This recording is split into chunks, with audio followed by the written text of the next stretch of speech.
Meus irmãos, vamos abrir as nossas Bíblias no Evangelho segundo o apóstolo João, capítulo 1, verso de número 15.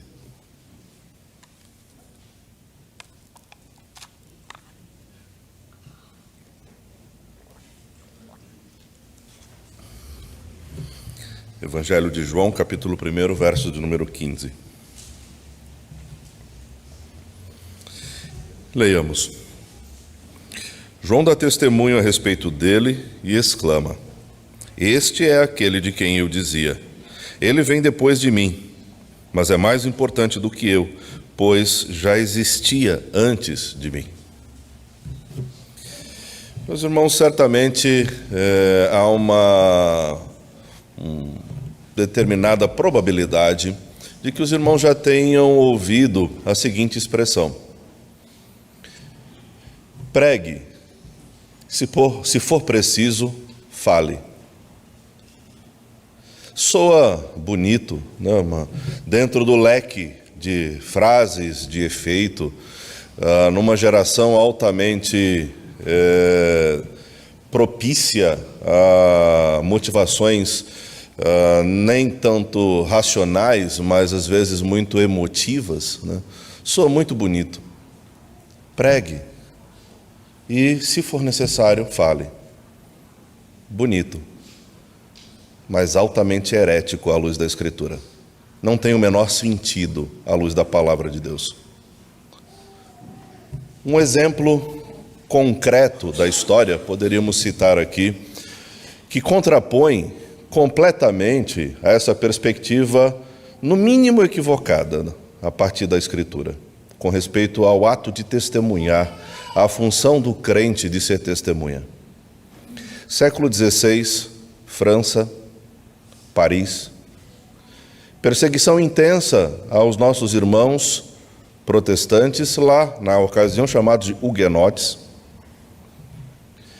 Eles foram condenados, isto nós temos um número não muito preciso, alguns trabalham com uma numeração pontual, outros em larga escala, já que o século XVI na França pode ser chamado de o século das guerras de religião, das perseguições e guerra de religião, basicamente, contra os protestantes. Era comum que os protestantes fossem condenados à fogueira. E eles iam para a fogueira cantando o seu inário, hinos do seu inário. O seu inário era os salmos metrificados. Eles iam cantando a palavra de Deus. Isto foi tão incômodo aos algozes, aos executores, e era um testemunho tão vívido e contundente da certeza desta confissão que eles faziam ali claramente. Eu sei em quem tenho crido, né? Certamente essa é a essência, e é poderoso para guardar o meu tesouro até o dia final. Ser fiel até a morte, dar-te-ei a coroa da vida. Eles continuavam cantando, mas o incômodo era tão grande desse testemunho vívido, falado, verbalizado, de um modo proposicional, que passou-se a cortar as línguas destes nossos irmãos. No entanto, isso não foi impeditivo. Eles continuavam tentando verbalizar, tentando falar em alto e bom som, cantando pelas ruas de toda a França, especialmente de Paris, cantando a sua certeza e convicção, falando, proclamando. Por vezes, o quadro ele é muito pesado, bocas ensanguentadas, língua cortada. Não dá para falar de um modo inteligível, mas eles continuavam caminhando para execução, cantando, falando, verbalizando o que podiam. Esse é um dos exemplos mais contundentes da compreensão adequada do ato de testemunhar que é aqui observado nesse verso. Não é simplesmente fique calado apenas. Não que o testemunho em termos de coerência de vida não seja determinante, em hipótese alguma. Mas não é somente alguém que tem um comportamento eticamente adequado, moralmente segundo padrões de uma época, de um lugar, daquilo que chamamos até de politicamente correto. Não, há necessidade de falar. E é isso que observamos aqui claramente. O verso ele começa dizendo: João dá testemunho a respeito dele. Quem é esse dele? Claro, nós sabemos que é Cristo, mas isto nos leva ao fato de que deveríamos observar, ainda que muito rapidamente, o que já foi considerado no verso 14. E observemos, o texto diz, já considerado na semana passada, ele diz: E o Verbo se fez carne e habitou entre nós, cheio de graça e de verdade, e vimos a sua glória, glória como do unigênito do Pai. Anteriormente, no verso 13, ou mais especificamente no verso 12, temos: Mas a todos quantos o receberam, deu-lhes o poder de serem feitos filhos de Deus, a saber, aos que creem no seu nome, os quais não nasceram do sangue, nem da vontade da carne, nem da vontade do homem, mas de Deus. Estes versos anteriores, eles são determinantes para a compreensão do que será dito aqui nesta reta final do prólogo, ou da introdução ao Evangelho do apóstolo João, que se encerrará no verso de número 18. A partir do verso de número 15, a temática central do apóstolo João é mostrar a singularidade de Cristo. Cristo é único. Não há outro. Exatamente esse tema final que encontramos aqui no verso 14. A glória do unigênito do Pai. Lembremos o que já observamos anteriormente. Unigênito literalmente quer dizer aquele que é único de uma categoria. Não há outro igual a ele. Não há outro. Não há outra alternativa. Esta é a conclusão mais abrangente que nós temos quando nós compreendemos quem de fato é Cristo. Não há alternativa. O único caminho é Cristo. Não há outro. Não há outra forma. E não há qualquer possibilidade de mesclas, que é uma das grandes tendências da nossa época, que poderíamos chamar também de síntese. Cristo e mais alguma coisa, Cristo e mais algo. Dentro do espectro da vida cristã, seria expressões como: não podemos ser tão radicais, a vida precisa ser mais leve, a vida precisa ser tratada de uma maneira mais tranquila, não podemos ser tão duros assim. E isto naturalmente vai implicar inevitavelmente numa relação entre Cristo e algo mais. E já observamos ao longo de toda a exposição da carta do apóstolo Paulo aos Colossenses, quão terrível isto foi, e quão indevido é. Cristo e mais algo não é a suficiência de Cristo. Cristo e menos algo também não é Cristo. Não é possível associar Cristo e algo mais, ou algo menos. A bem da verdade, essa é a própria essência da conceituação de heresia. Menos que Cristo é heresia, mais do que Cristo também é heresia, é indevido. Somente Cristo. A bem da verdade, historicamente, é o contexto que nós vemos destes huguenotes que há pouco nos referimos. Um dos lemas centrais da tradição reformada: somente Cristo. Nada além de Cristo. Não precisamos de mais nada. O apóstolo João termina o verso 14 falando do unigênito do Pai. Ele é único.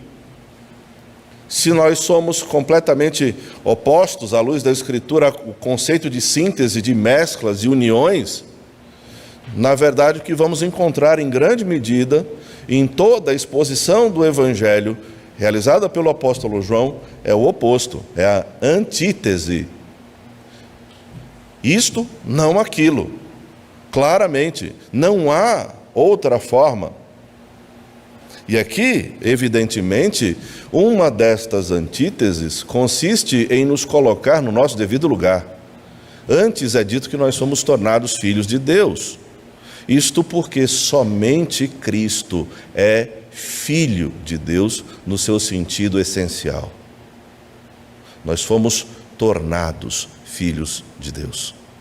É uma honra indizível, grandiosa, única, mas ao mesmo tempo bem medido e bem pesado, nos leva à compreensão de que nós não somos dignos de sermos tratados como filhos de Deus, porque somente é Filho de Deus Jesus Cristo, ninguém mais.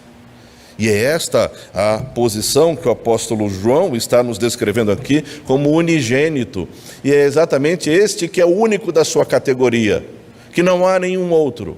Ele é aquele que é pré-existente, exatamente o conceito que encontramos aqui no verso 15. Ele é o único que pode nos conceder graça, ele é o único que pode nos revelar a grandeza do Pai. Ele é único. A singularidade de Cristo é enfatizada agora, não há outro. Essa temática será recorrente ao longo de toda a carta. Um texto-chave neste sentido, João 14,6. Disse Jesus: eu sou o caminho, a verdade e a vida. Ninguém vem ao Pai senão por mim. Se esse verso fosse traduzido literalmente, palavra por palavra, poderíamos citá-lo assim: disse Jesus: eu, apenas eu, ninguém mais, sou o caminho. Eu, apenas eu, ninguém mais, sou a vida. E assim sucessivamente. Ninguém mais. Ele é único, único. Os benefícios provenientes de Cristo são únicos também, consequentemente. A fonte de toda a vida, como observamos antes, o verso 14 diz: cheio de graça e de verdade. Dois termos importantíssimos ao longo de todo o Antigo Testamento: graça, verdade. A graça é a concretização do amor de Deus em Cristo, João 3,16. Porque Deus amou o mundo de tal maneira que enviou seu Filho unigênito. Deus enviou. E ele está proclamado como aquele que viria desde quando? Gênesis 3,15. Portanto, o que encontramos aqui é toda uma sequência orgânica, crescente, numa esperança crescente ao longo de séculos, percorrendo todo o Antigo Testamento, mostrando claramente esta expressão, graça, como a revelação de Deus por todo o Antigo Testamento, nesse crescente contínuo dessa esperança por salvação e por libertação, que atinge, poderíamos dizer, o seu ápice revelacional no Antigo Testamento, no livro do profeta Isaías. O Evangelho antes de Cristo, 700 anos antes de Cristo. Maravilhoso conselheiro, Deus forte, príncipe da paz. Emanuel, aquele que estará conosco. E o Verbo se fez carne e habitou entre nós. É a mesma expressão, ou poderíamos usar a expressão tabernaculou, ecoando toda a presença de Deus com o seu povo. Contexto claro lá de Êxodo, que é trazido agora em termos de sentido. Uma das estratégias do apóstolo João é exatamente essa, por vezes utilizar termos conhecidos, mas apresentar o sentido profundo da própria Escritura.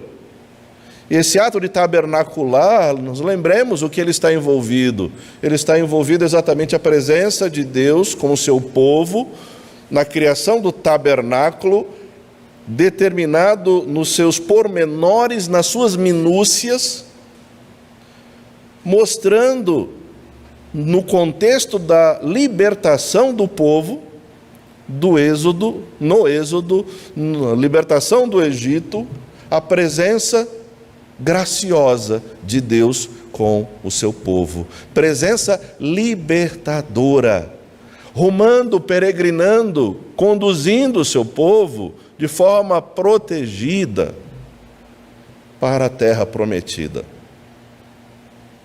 Essa analogia, ela é retomada pelo autor da carta aos Hebreus. Os que peregrinam agora somos nós. A terra prometida é o céu, é a eternidade. A libertação da escravidão, a libertação do pecado. E quem é o autor de todos esses benefícios? Cristo, aquele que habitou entre nós. Mais uma vez, a carta do apóstolo João, que lemos há pouco no capítulo 5, no capítulo 1, insistimos.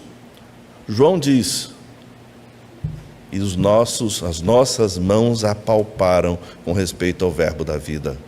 Por que isso é tão importante? Porque ecoa mais uma vez a conceituação de Gênesis, concretude, realidade. E é o que traz à tona exatamente a essência do próprio conceito de verdade, que pode ser descrito por vezes como aquilo que é pesado.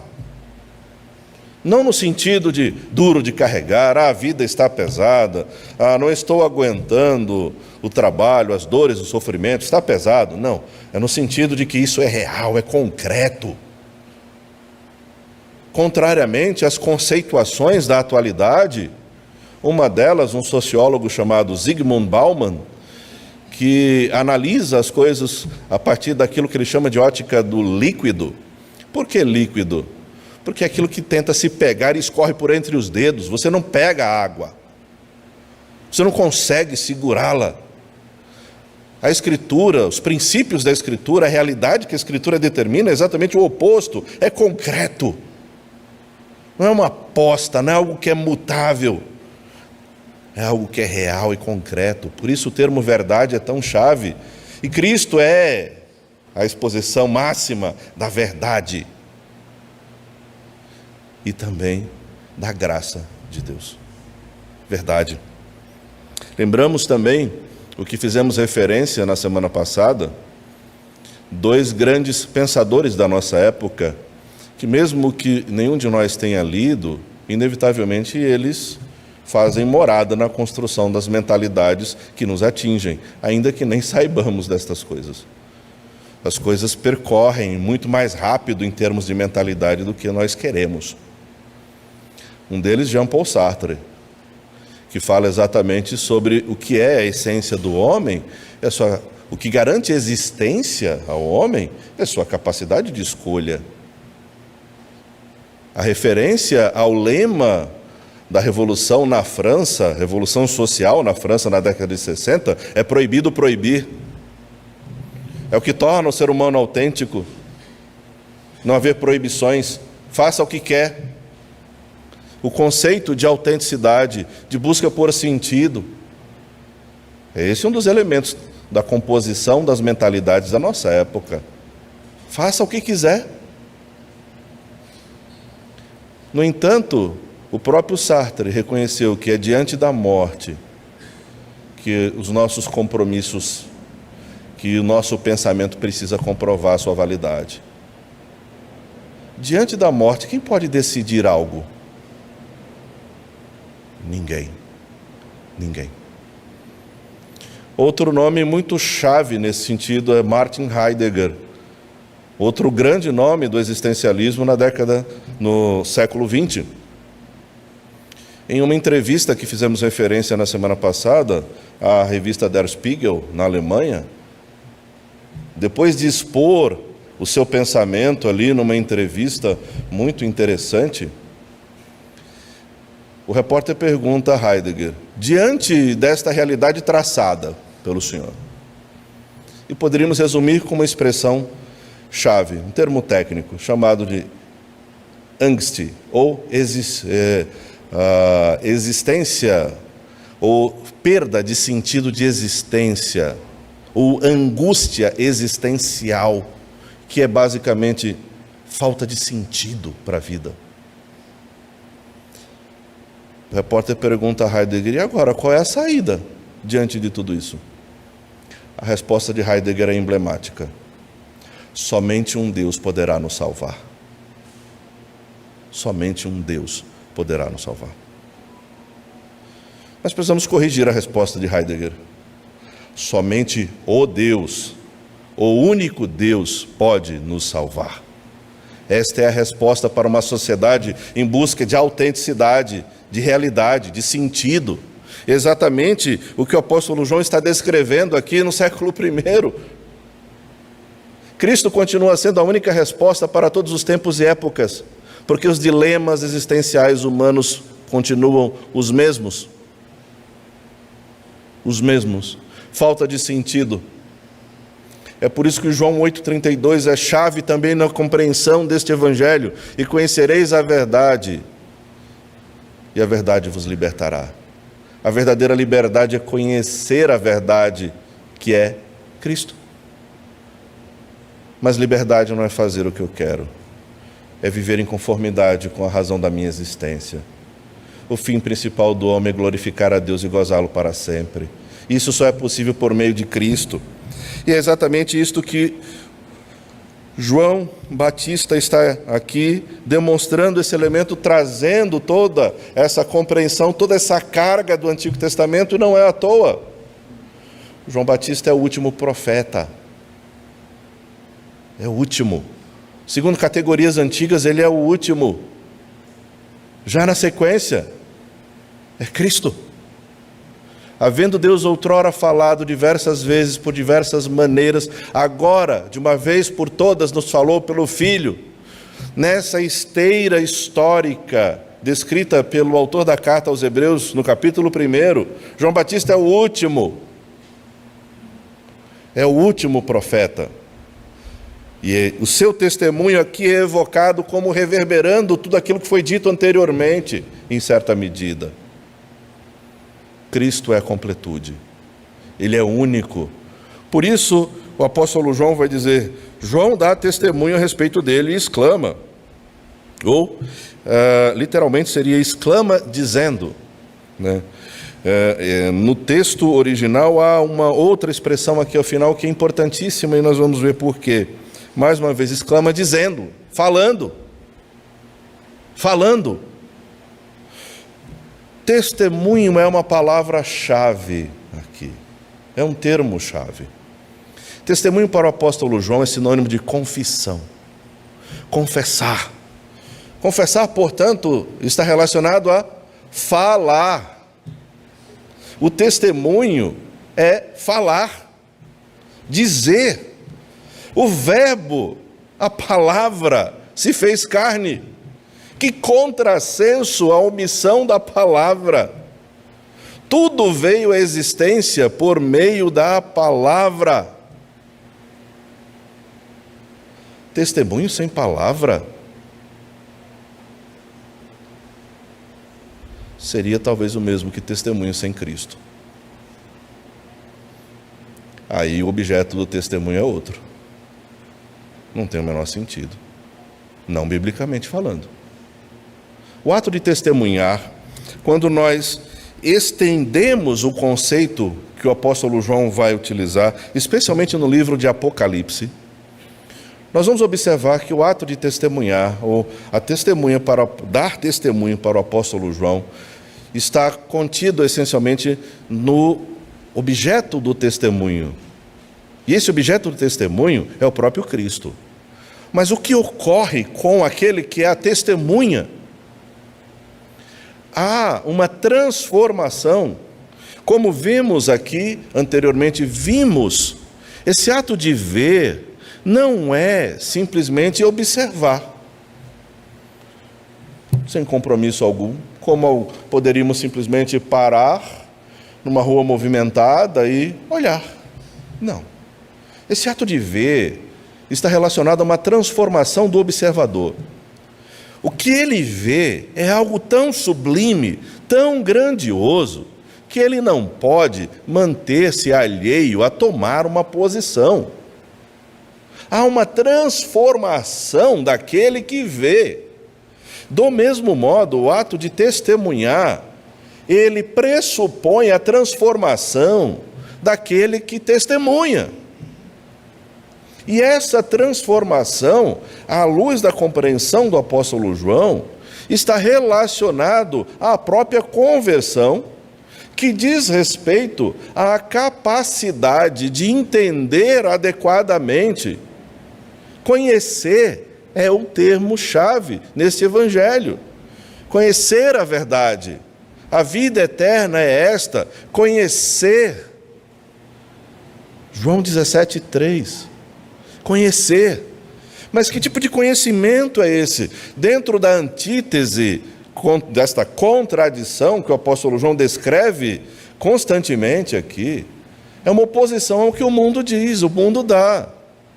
No contexto aqui mais amplo, nós tínhamos aquela oposição entre opinião e conhecimento fundamentado. Assim surge, em grande medida, para muitos, a origem da própria filosofia. E o termo-chave é episteme versus doxa. Ou seja, uma opinião, como alguém em qualquer lugar dá opinião sobre tudo. Não precisa ir longe, é só ligar aí o YouTube. Geralmente, quando hoje há uma certa tendência, nós queremos comprar algum produto, alguma coisa, não sabemos muito bem, vamos olhar ali no YouTube, grande parte daquilo não passa de opinião. E opinião, nesse sentido, significa puramente impressões sem qualquer fundamento. O indivíduo vai lá e ele fala do que ele acha. Para que serve isso? A solução para os grandes intelectuais da filosofia foi tentar encontrar um conhecimento fundamentado, testável. O apóstolo João descreve de uma outra forma, muito mais ampla. Não é uma opinião, não é um conhecimento apenas informacional, ainda que técnico e criterioso. É o conhecimento da essência. Ou um conhecimento relacional. Conhecer a Cristo, relacionar-se com Ele. A temática que nós vemos aqui recorrentemente nesses versos. O verdadeiro conhecimento, o nível mais elevado da intelectualidade humana, é conhecer a Cristo. É conhecer a Cristo. E exatamente a essência do ato de testemunhar implica em uma compreensão da realidade, em um conhecimento profundo. Testemunhar só é possível por aquele que conhece a Cristo. Por isso ele testemunha. Testemunhar é uma evidência clara, concreta, de que o crente é crente de fato. Ele foi transformado, regenerado, conhece a Cristo. Porque na construção do apóstolo João, esse conhecimento, ele traz uma implicação inevitável. Não tem jeito. Que esse conhecimento leva à ação. Conhecer a Cristo leva à ação. O testemunho implica em uma compreensão adequada. Quem é o verdadeiro Criador de todas as coisas? Quem é o unigênito Filho do Pai?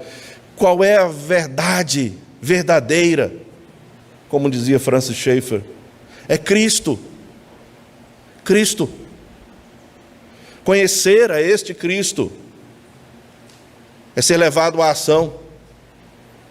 Inércia é um indício de algum problema no crente. Há algum problema. Vamos nós trabalhar, somos servos de Deus. Ponto. É natural, é uma consequência natural. Agir, fazer, realizar.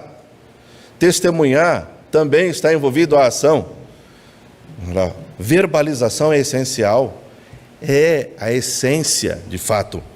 Mas esse contexto, ele é tão determinante nesta construção de sentido, que ao longo do tempo, testemunha passa a significar aquele que, se necessário for, morre para defender o que ele crê. Com determinadas variações, esse é o sentido do termo mártir nos nossos dicionários. Mártir não é uma palavra em português, é uma palavra grega. É essa palavra aqui para testemunho. Mártir. Porque o apóstolo João já mostra a sua construção. A construção do sentido desse termo tem a ver com aquele que conhece intelectualmente e profundamente por relacionar-se com Cristo, que é levado à ação e que é fortalecido e capacitado diante da necessidade de manter-se firme no seu testemunho, mesmo diante daquilo que é o pior para a existência humana, a morte. Eu sei em quem tenho crido. Estou certo que é poderoso para guardar o meu tesouro até o dia final. Está guardado, protegido. Essa é a certeza do crente. Por isso ele vai dizer, João dá testemunho a respeito dele, Cristo, e exclama. E esse exclamar aqui é algo que diz respeito a uma posição que é tomada. Não há meio termo. Ele exclama dizendo publicamente ou gritando. Ele fala, mas ele não fala, eu creio em Jesus. Ele grita para que todos ouçam, diante de todos, para que não haja dúvida, para que ninguém imagine, opa, o quê? Pode repetir? Não entendi bem? Não. O objetivo é, sabendo desse compromisso, falar de um modo claro, para que todos entendam, com todas as letras,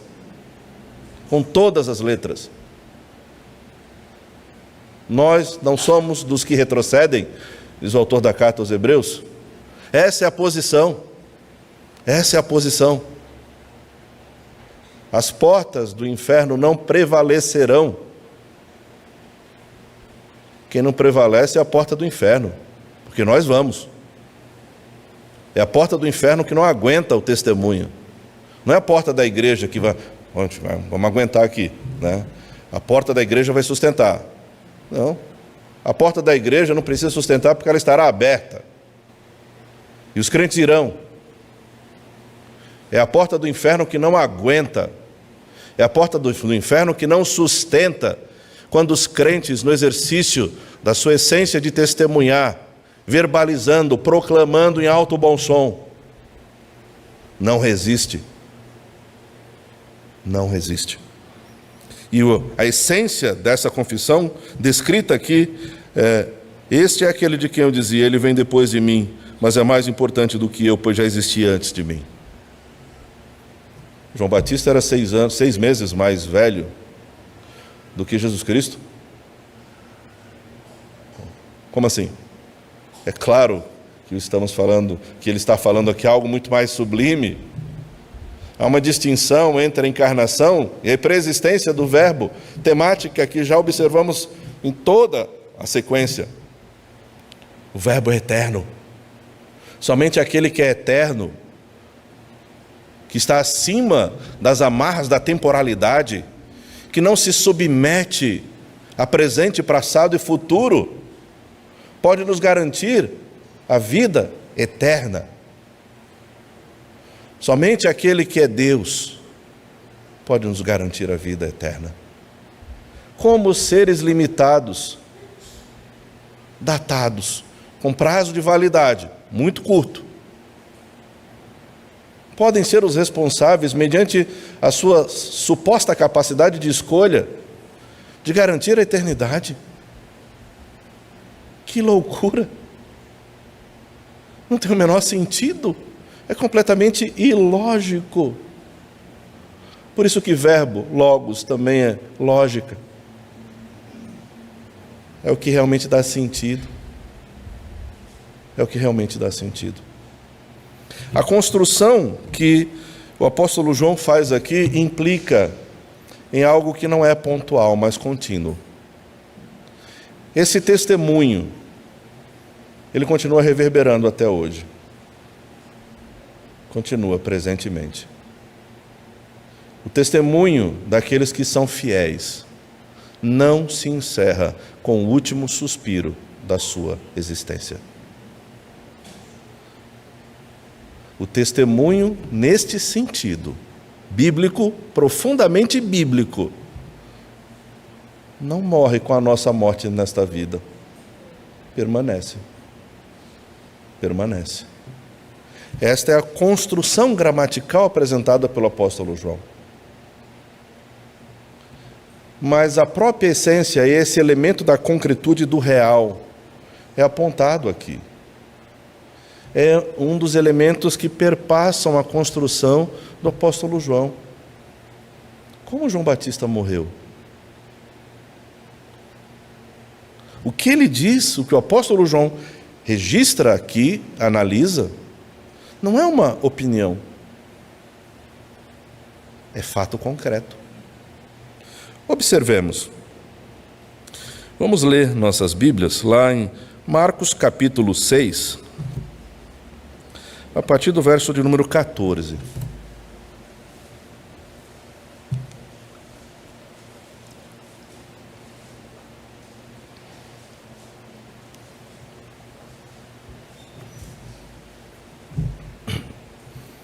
Leiamos. Isto chegou aos ouvidos do rei Herodes, porque o nome de Jesus havia se tornado conhecido. O nome de Jesus havia se tornado conhecido, por quê? Alguns diziam, João Batista ressuscitou dentre os mortos, e por isso forças miraculosas operam nele. Então, imaginava que Jesus era uma reencarnação de João Batista, né? Por quê? Verso 15, outros diziam, é Elias. Ainda outros diziam, é profeta como um dos antigos profetas. Verso 16, Herodes, porém, ouvindo isto, disse, é João, a quem eu mandei decapitar, que ressuscitou. Porque o próprio Herodes havia mandado prender João e amarrá-lo na prisão, por causa de Herodias, mulher do seu irmão Filipe, com a qual Herodes havia casado. Pois João lhe dizia, você não tem o direito de viver com a mulher do seu irmão. Herodias odiava João Batista e queria matá-lo, mas não conseguia fazer isso. Porque Herodes temia João, sabendo que era homem justo e santo, e o mantinha em segurança. E quando o ouvia, ficava perplexo, embora gostasse de escutá-lo. Chegando uma ocasião favorável, em que Herodes, no dia do seu aniversário, deu um banquete às autoridades, aos oficiais militares e às pessoas importantes da Galiléia, a filha de Herodias entrou no salão e, dançando, agradou a Herodes e aos seus convidados. Então o rei disse à jovem, peça o que quiser e eu lhe darei. E fez este juramento, o que você me pedir eu lhe darei, mesmo que seja a metade do meu reino. Ela saiu e foi perguntar à mãe, o que pedirei? A mãe respondeu, a cabeça de João Batista. No mesmo instante, voltando apressadamente para junto do rei, disse, quero que sem demora o Senhor me dê num prato a cabeça de João Batista. O rei ficou muito triste, mas por causa do juramento e dos que estavam com ele à mesa, não quis negar o pedido da jovem. E enviando logo o executor, mandou que lhe trouxessem a cabeça de João. Ele foi e o decapitou na prisão, e trazendo a cabeça num prato, a entregou à jovem, e esta, por sua vez, a entregou à sua mãe. Os discípulos de João, logo que souberam disto, vieram, levaram o corpo dele e o colocaram num túmulo. Ele foi decapitado, porque falou a verdade. Não retrocedeu. Ele disse, verbalizou. A Escritura é uma revelação verbalizada, proposicional. Há uma distinção nas categorias revelacionais. Uma delas é a revelação na criação, visual. Importantíssima, claro. Mas a revelação verbalizada aponta para Cristo. Portanto, a nossa instrução é, mediante a concretude, verbalizar a pessoa de Cristo. João fez isso, foi decapitado. O texto fala de uma lógica de continuidade. Esse testemunho, ele permanece contínuo. Ao longo da história, muitos irmãos nossos foram decapitados. Muitos irmãos nossos foram queimados vivos, enforcados. Muitos irmãos nossos sofreram coisas terríveis. Mas para mostrar, digamos, entre aspas, as duas pontas dessa história, esta lá, em João Batista, referência, e a realidade atual, gostaria que os irmãos observassem algo comigo, que podemos, ou pode ser acessado, mas o documento da Lista Mundial de Perseguição 2024 da Organização Portas Abertas. Observemos aqui alguns dados rapidamente. Segundo a organização, 365 milhões de cristãos enfrentam altos níveis de perseguição e discriminação por causa da fé em Jesus. 365 milhões. Qual é a população do nosso país?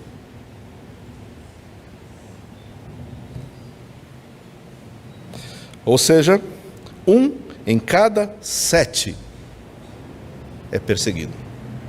1 em cada 7. Cristãos mortos. Outubro de 2020 a setembro de 2021, 5.898. Outubro de 21 a setembro de 22, 5.621. Outubro de 22 a setembro de 23, 4.998. Ou seja, mais de 16 mil foram mortos nos últimos 4 anos. 3, 4 anos. Uma cidade pequena, inteira, dizimada, nos nossos padrões brasileiros, né? Violência sexual ou casamento forçado com não cristãos. Outubro de 22 a setembro de 23, dado mais recente, 3.231. Violência física e psicológica, incluindo ameaça de morte. O último dado, até de 22 a 23, 42.849. Mais de 42 mil cristãos sofrendo perseguição, ameaça de morte, aqui claramente. Cristãos presos no último ano, 4.125. Ataques a igrejas, 14.766. Ataques à casa ou estabelecimentos, negócios de cristãos, 27.171. Cristãos sequestrados ou desaparecidos, quase 4.000. Não se sabe o paradeiro. Cristãos forçados a fugir de casa ou do país por causa da perseguição, mais de 295 mil.